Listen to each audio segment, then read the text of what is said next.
Ano ang masasabi mo sa GMX?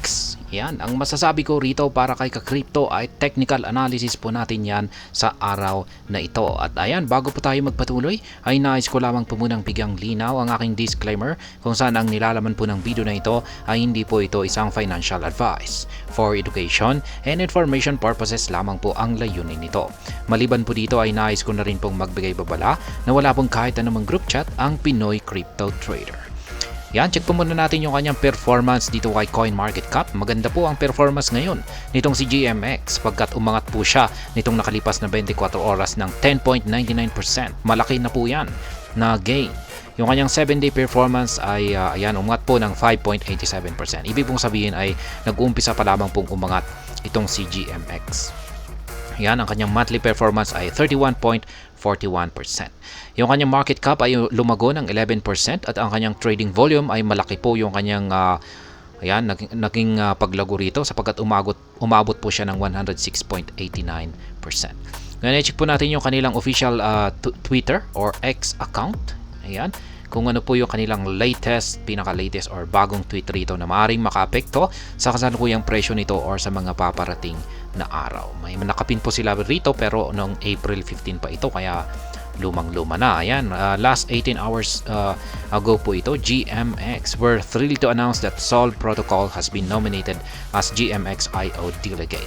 As active participant in DeFi, we're eager to bring our expertise and dedication to the GMX governance process. Ayan, ang delegation week.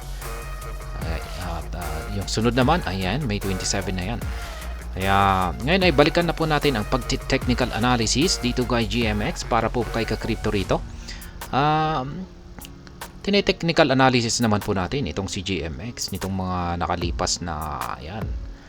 Pero matagal po nating tinigil na ang pagti-technical analysis dito kay GMX kasi mukhang konti lamang po kasi ang interesado dito. Kaya yan, tinigil ko po ang pagti-technical analysis sa kanya. Siyempre, pinipili lang natin yung maraming nagkaka-interest. Pero hindi ibig sabihin na kung pag hindi po natin ito tine-technical analysis ay hindi ko po ito tine-trade. Kaya yan.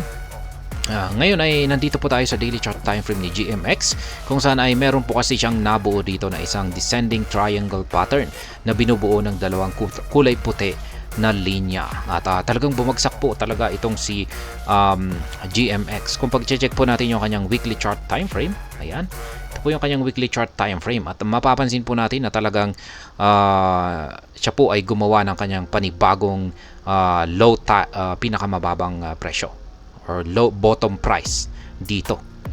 Ayan, yung kanyang pinaka bottom price po ay dito, nangyari po yan dito noong ayan, mga November 22 pa. November 2022. November 7, 2022. Ayan, bumagsak po siya hanggang sa mababang presyo na 25.20 yung presyo na kanyang binagsak rito. Tapos nitong mga nakalipas na ilang linggo ay nakapagtala po siya ng kanyang panibagong mababang presyo or bottom price. Dito po yan. Ayan, mapapansin po natin na yung candlestick po rito, ayun lang naman natin. Yung candlestick po natin dito noong April 8, 2024 ay dito po siya nakapagtala ng panibagong bottom price niya. Ayan, kung saan ay nasa 25.15. Pero ang maganda po rito ay isa lamang po itong karayom or wick.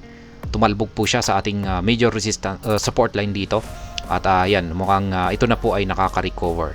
Ayan, naka-recover po siya rito noong mga April 29 kasi hindi na po niya kinayang basagin or tagusin yung pinaka bottom support line natin dito sa ibaba.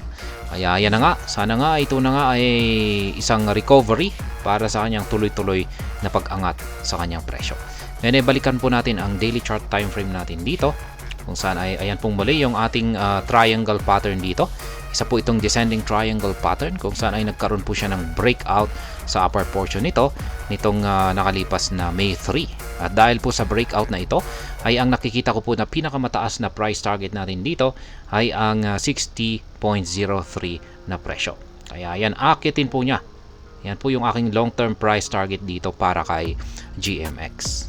Ayan, dulot po ng breakout nito ay nakikita ko po na maaari po niyang akyatin ang presyong 60.03. Kaya yan, kailangan po nating maglagay rito ng isang take profit. Yan. Ngayon ay dito po kay GMX ay dapat nakapag-accumulate na po tayo rito. Yan, matagal na po siyang nagbigay ng pagkakataon rito para makapag-accumulate po tayo rito sa kanyang pinaka bottom support dito. Yan, dito. Yan, ang haba po yan. Nagumpisa po noong April 12 hanggang May 9. Yan, ang dami pong mga opportunity para makapag-accumulate po tayo rito sa kanyang bottom price. Yan, or bottom zone, yung pinakamababang presyo. Ito po yung pinakamagandang accumulation niya. Yan, pero okay pa rin naman pong humabol yan kasi hindi naman po gaanong malayo yung kanyang presyo dito sa kanyang bottom price. Okay pa rin pong humabol yan. Pero dapat mas maganda po talaga kung nakabili po tayo dito sa bottom price niya rito or dito po sa major support line natin na 25.62. Kaya ayan, sobra-sobra pong opportunity yung kanyang ibinigay dyan. At ngayon ay syempre umaakyat na po siya at ayan, pwede po tayong maglagay dito ng isa pang take profit dito. Ayan, kasi isa po itong major resistance line at hindi po natin alam kung magagawa nga ba niyang kung dediretso nga ba siya, ay hindi natin alam kung magagawa niya itong tagusin at magpapatuloy siya sa kanyang pag-akyat. Kasi maaari rin pong umakyat siya. Ayan, at kung pag nauntog po siya rito at hindi po niya kakayanin ito, ay malamang ay magko-consolidate lamang po siya rito na naman ng medyo matagal-tagal or mga ilang araw. Kaya yan. At syempre, yung mga hindi po nakabili rito, ayan, or ngayon lang mag-uumpisa dito kay GMX, ay ayan, pwede po kayong mag-set dito ng buy pending order ninyo dito sa support, pinakahuling support line natin dito. Kaya yan yung ating dalawang indicators naman po rito ay bullish na po yung ating signal dito. Mapapansin po natin ang ating Hall Sweet indicator ay ayan, green na green. Ibig sabihin ay bullish po ang momentum ni GMX. Ayan, sangayon po siya na paakyat na. Ito na ang oras para umangat naman ang presyo ni GMX. At ganun din po yung ating QQE mode indicator dito. Mapapansin po natin na yung kanyang yung mga sukat ng mga nabubuong QQE bars natin dito ay nagsimula na pong lumaki yung kanilang mga sukat. Nagumpisa po yan kahapon.